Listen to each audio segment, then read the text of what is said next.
With the announcement of Sucker Punch's Ghost of Yoitei, I've been thinking about all of their games, and I've recently realized that they're right beside Square Enix when it comes to being a developer I've consistently enjoyed throughout my life. Because while I often talk about Final Fantasy, Kingdom Hearts, Drakengard, Nier, and a few other Square properties here and there, as I looked at Sucker Punch's development history, I noticed that I've played all of their games. Ghost 1, Infamous Second Son, Infamous 2, Infamous 1, Sly Cooper 3, Sly Cooper 2, and Sly Cooper... wait a minute. I'm a liar because I've never played the game that started it all.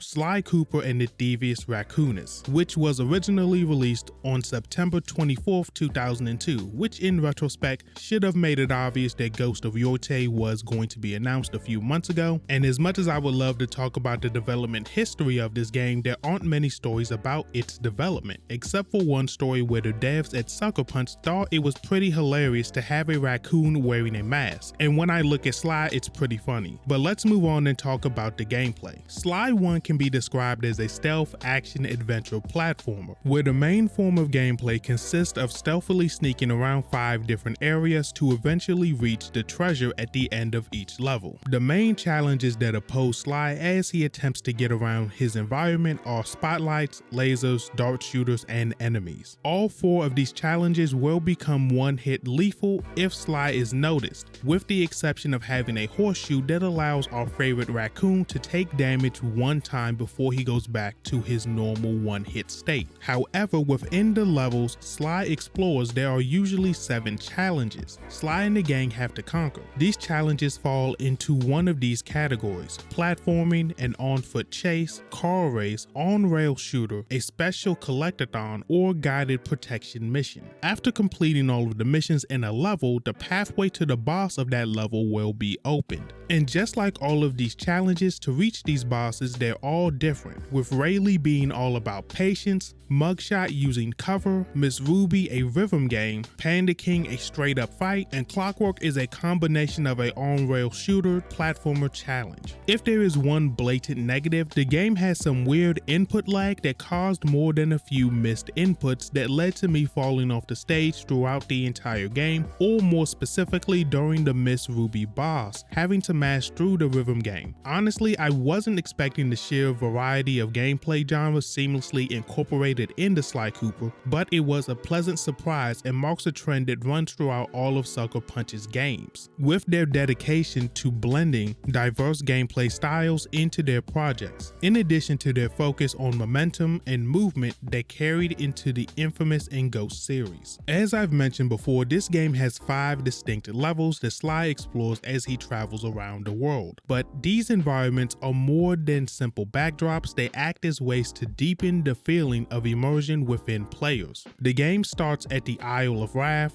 off the coast of Wales, which is a ship graveyard combined with the aesthetic of a medieval village as rain continuously pours. Everything inside this area, from the lighting to the shadows, enhances stealth by helping players blend into the environment seamlessly. Personally, this is my favorite level in the entire game because I'm a weirdo who loves windy, rainy, and cold weather. Then the game makes their way across the Atlantic to Mesa City in Utah, which is defined by its desert-like terrain, the city itself being in disrepair and deserted even though it's a hotspot for gambling. Mesa City's dilapidated city shows off the danger of Sly's criminal enemy and the former glory of the city itself. Then our heroes go down to South America to deal with some business in the jungles of Haiti that clearly takes some inspiration from the country's history with voodoo. The voodoo symbolage enhances the supernatural elements of this area with spirit-based enemies that add to the atmosphere. Also, there is a giant serpent that chases you. Following this, they take a flight over the Pacific to reach the snowy peaks of the Kowloon Mountains in China. As they trek through the mountain stronghold, almost like a classic kung fu movie or something recent like The Raid, as the main characters invade a gang-infested apartment complexes,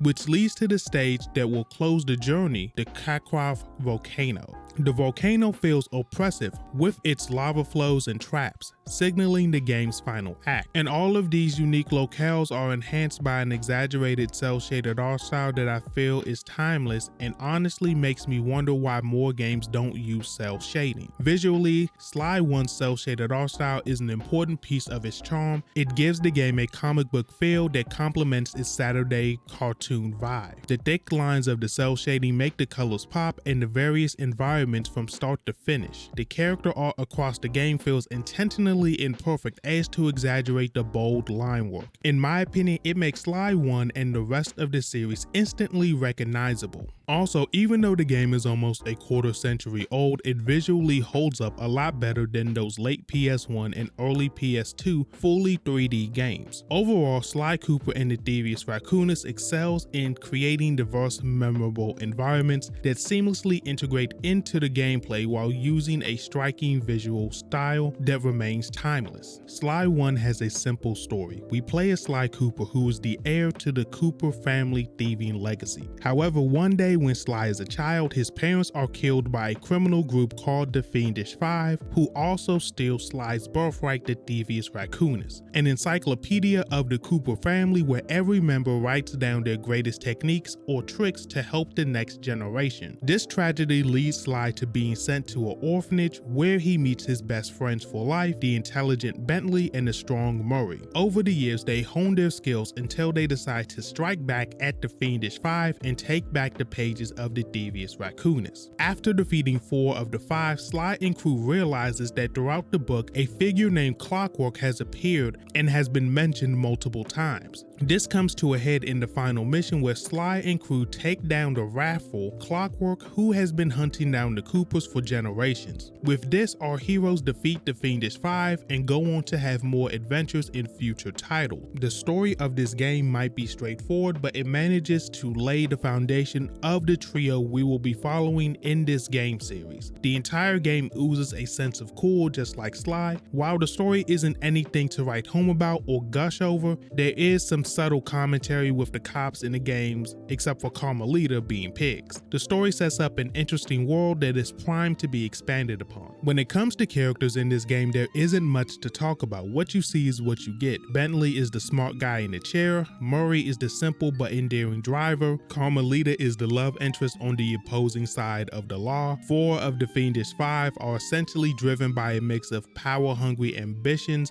and unresolved trauma, now unleashed as they wield their newfound power. But there is some depth to be found within our main character Sly and the final villain Clockwork. What took Sly from a cool thief seeking retribution for his family and taking back what's rightfully his to a genuinely interesting character is when he saved Carmelita from Clockwork's lair, even though he knows it's a trap.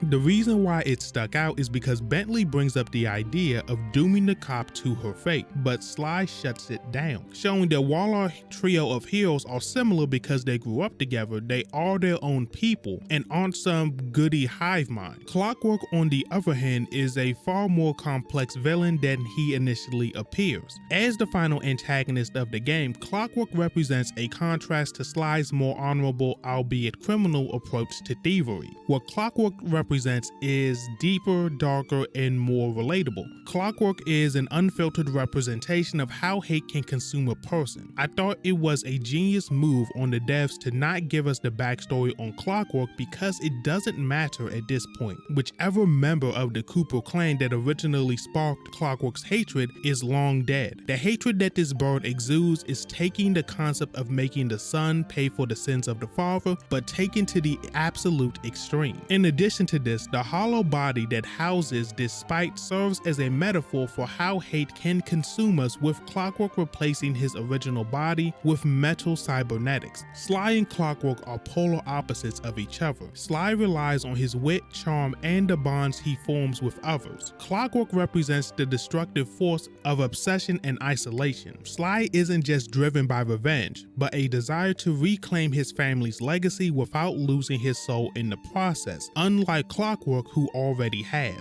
The characters in Sly Cooper and the Thievius Raccoonus are fairly archetypical, but the main lead and villain elevate the narrative. So with that being said, if you enjoy my videos, like, subscribe, and share my content. If you wish to support me directly by becoming a channel member, that is the best way to do so. And if you want to see more videos like this one, another one is on screen right now.